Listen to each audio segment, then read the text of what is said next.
बिस्मिल्लाहिर्रहमानिर्रहीम। अस्सलाम वालेकुम। उम्मीद है आप ठीक होंगे, खैरियत से होंगे। तैयब बलोच आपकी खिदमत में फिर से हाजिर है जी। आज जो हम डिस्कस कर रहे हैं वो आम इंतखाबात से मुतल्लिक है। जैसा कि आप जानते हैं इस वक्त पाकिस्तान के कौमी मंजरनामे के ऊपर सबसे मेन जो चीज़ है वो यही है कि आम इंतखाबात इलेक्शन कमीशन की जानिब से जो है वो शेड्यूल जारी कर दिया गया और वाज़ेह तौर के ऊपर कहा गया है कि 8 अक्टूबर को पूरे पाकिस्तान के अंदर चाहे कौमी असम्बली के हैं या चाहे सूबाई असम्बली के हैं आम इंतखाबात होंगे।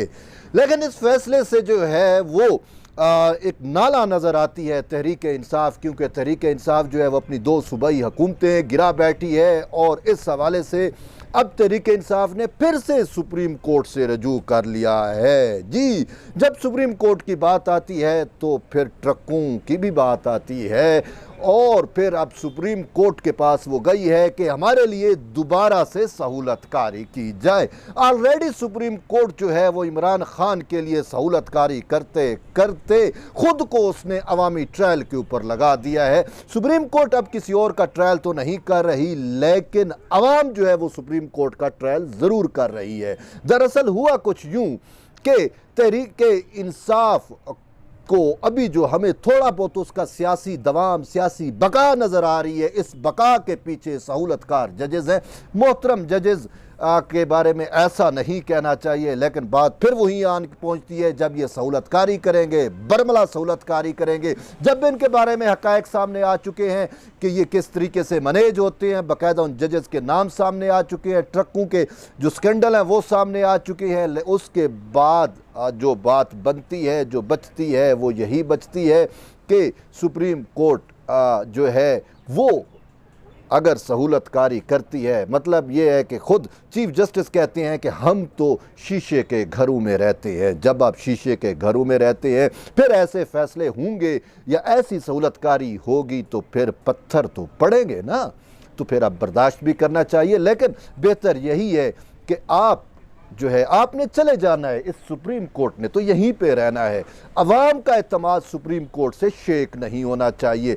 आपको किसी एक पॉलिटिकल पार्टी का आलाकार बनने की बजाय आपको एक लार्जर इंटरेस्ट में, अवाम के इंटरेस्ट में चीज़ों को परखना और देखना चाहिए। शायद यही वजह है कि जब किसी मखसूस जमात के लिए सुप्रीम कोर्ट से सहूलतकारी की जाती रही या जब जो है चीज़ों को मैनेज करके किसी एक पॉलिटिकल पार्टी को फेवर देने की कोशिश की गई, तो बाकी स्टेक होल्डर को तो छोड़ो, आपके अपने सुप्रीम कोर्ट में बैठे हुए जजेस आपके खिलाफ सामने आ गए और सीना सपर हो गए और उन्हें बरमला कहा कि नहीं, ऐसा नहीं होना चाहिए। इख्तलाफी नोट्स भी मौजूद हैं, अगरचे अख्तलाफी नोट्स की इतनी अहमियत नहीं होती, लेकिन बात यह है कि चीज़ें तो आवाम के सामने आ जाती हैं। जब जजेस इख्तलाफी नोट पे इख्तलाफी नोट आपकी सहूलतकार फैसलों के ख़िलाफ़ लिखे तो फिर आप समझ जाए कि आपका जो सुप्रीम कोर्ट है, आपका जो इदारा है, ये अब अवामी ट्रायल के ऊपर आ चुका है। अवाम अब इसका ट्रायल कर रहे हैं। ऑलरेडी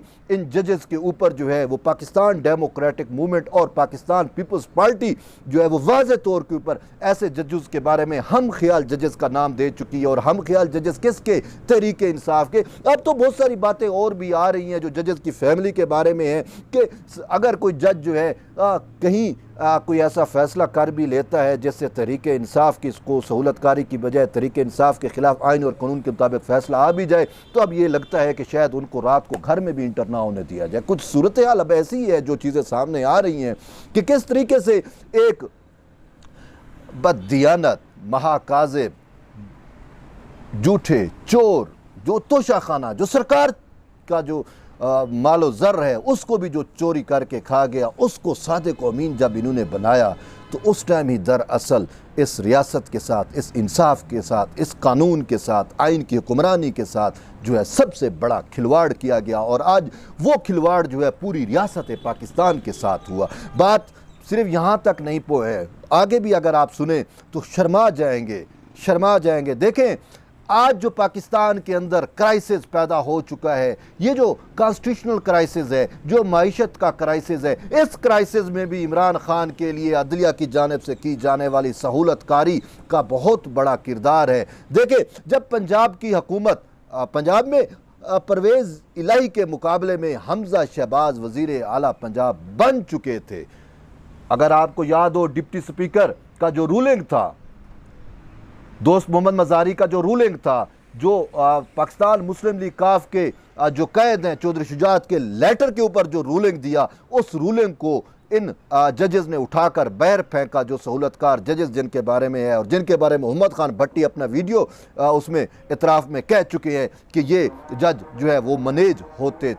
हैं और इनको मैनेज किया जाता रहा। जिसकी जानिब से जो सहूलतकारी की गई आर्टिकल 63A में, वो आइन को रीराइट करने के मुतरादिफ था और आज उसी फैसले की वजह से पाकिस्तान जो है वो एक ऐसे क्राइसिस में दाखिल हो चुका है जैसे कॉन्स्टिट्यूशनल क्राइसिस। और बहरहाल हम आते हैं इलेक्शन कमीशन की जानिब से दिए गए शेड्यूल और तरीके इंसाफ की जो पिटीशन जो इसने सुप्रीम कोर्ट में आईनी दरख्वास्त दायर की है उसके मतन के ऊपर। इलेक्शन कमीशन ने जो शेड्यूल जारी किया वो वाज़े तौर के ऊपर जो है वो शेड्यूल कुछ ऐसा ही है कि देखें, बात यह है कि सुप्रीम कोर्ट ने जो है सुप्रीम कोर्ट की सहूलतकारी की वजह से पंजाब के अंदर अवामी मैंडेट अपना कॉन्स्टिट्यूशनल टर्म पूरा नहीं कर सका। लेकिन इलेक्शन कमीशन की तो कोशिश है ना कि कॉन्स्टिट्यूशनल टर्म पूरा हो, तो कौमी असम्बली का कॉन्स्टिट्यूशनल टर्म तो पूरा होना है। तो इसी वजह से इलेक्शन कमीशन ने जो शेड्यूल दिया उसकी वजूहात तो बहुत सारी है। मेन चीज़ें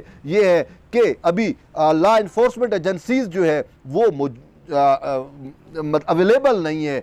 इसके साथ साथ हल्का बंदियाँ होनी है, अभी मरदमशुमारी होनी है, अभी पाकिस्तान के पास जो है वो वसाइल नहीं है इलेक्शन कराने के। तो इसी वजह से ये सारे मामलात जो हैं वो इलेक्शन कमीशन ने इन सारी चीज़ों को देख के 8 अक्टूबर का शेड्यूल दिया है। लेकिन तहरीक इंसाफ जो अपनी 2 हुकूमतें गिरा चुकी है महज इसी एमा के ऊपर, महज इसी चीज़ के ऊपर कि भाई सुप्रीम कोर्ट में तो जजेस उसके बैठे हुए हैं, वो तो किसी टाइम भी इसकी सहूलतकारी करेंगे। और ऑलरेडी इन्हीं जजेस की जानिब से जो है वो एक अज खुद नोटिस लिया गया, वो भी एक गैर मुतलका केस था यार। CCPO लाहौर गुलाम महमूद डोगर का केस था, उसकी अपॉइंटमेंट का केस था, वहाँ पर इन्होंने मामला उठा लिया जी इलेक्शन का भी इलेक्शन कराओ पंजाब और खैबर पख्तूनख्वा में। खैर सुमोटो लिया गया और सुमोटो के बाद 2 जजेस बैठे जिसमें जो है वो जस्टिस जाजुल हसन और जस्टिस जो थे उसमें मज़हर अकबर नकवी, और ये 2 जजेस के बारे में तो ऑलरेडी चीज़ें आ चुकी है। बाद में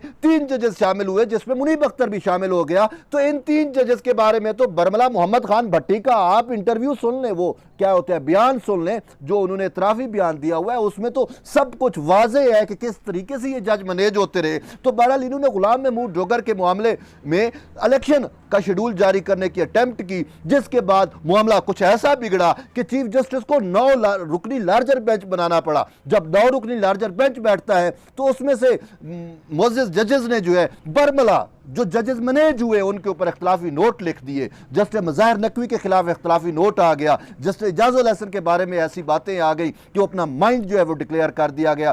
फिर उसके बाद सुप्रीम कोर्ट इस मामले की समाअत करती रही, लेकिन बाद में कुछ ऐसा इशू हुआ कि 1-2 समातें हो चुकी, लेकिन पिछली डेट का एक आर्डर दे दिया और उस आर्डर के नतीजे में कहा जी बेंच ख़त्म हो गया। फिर नया 5 रुकनी बेंच बैठता है और उस बेंच में जिन जजेस ने इख्तलाफ किया, जिन जजेस का ये पॉइंट ऑफ व्यू था कि अगर आप इलेक्शन की बात कराते हो, अगर आप इलेक्शन के शेड्यूल दिलवाते हो, तो सबसे पहले आप ये भी तो देखो कि पंजाब की जो असम्बली गिरी है उसमें भी तो आपका किरदार है। वो क्यों गिरी? उसने अपना कॉन्स्टिट्यूशनल टर्म पूरा नहीं किया। तो ये जस्टिस अख्तर मिनल्ला थे, उसको उन्होंने बेंच से उठा साइड पे कर दिया, बेंच में शामिल नहीं किया, जो फिर 5 रुकनी बेंच बना।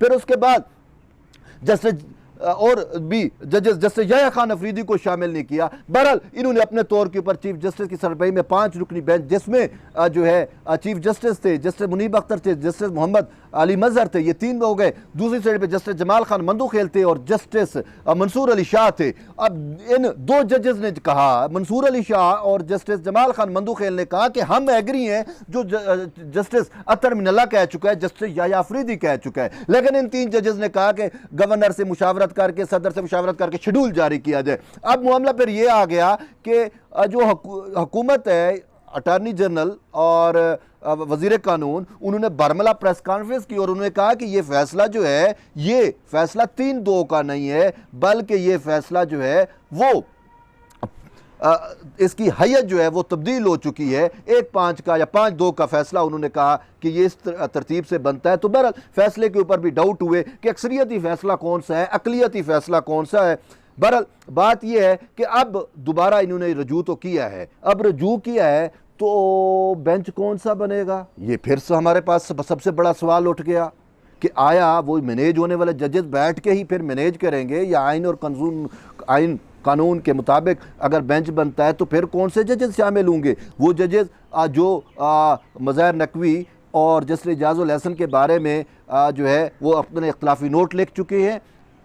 तो अब ये एक बहुत बड़ा सवाल है जो पैदा हो चुका है कि इमरान खान तो चाहता है, तरीक़े इंसाफ तो सहूलतकारी के लिए आ गई सुप्रीम कोर्ट में फिर से, अब सुप्रीम कोर्ट मैंने पहले बता चुका अवामी ट्रायल के ऊपर है, तो अब बेंच कौन सा बनेगा, बेंच की हैयत बता देगी कि फिर से सहूलतकारी हो रही है या क्या मामलात होने जा रहे हैं। तो यूँ सबसे अहम मामला जो है वो अब सुप्रीम कोर्ट में आ चुका है। आया सुप्रीम कोर्ट इलेक्शन कमीशन की जो वजूहात हैं, जो रीज़न्स हैं 8 अक्टूबर को इंतखाबात कराने की, उसी को बरकरार रखती है या फिर उनको उठा के बाहर फेंकती है और इमरान खान की मंशा को जो है अहमियत देते हुए कोई और कहानी घड़ी जाती है। जैसे आर्टिकल 63A की तशरीह में इन्होंने घड़ के रखी ना, वो ऐसी तशरीह इन्होंने की कि आज पाकिस्तान जिस बहरान से गुजर रहा है उसमें उसका सबसे बड़ा हाथ है। मौरख तो ये लिखेगा ना, अब मौरख कौन है, मैं ही हूँ ना, आप ही हैं जो हम लिख रहे हैं, जो सुना रहे हैं, जो आपको बतला रहे हैं, कोई मौरख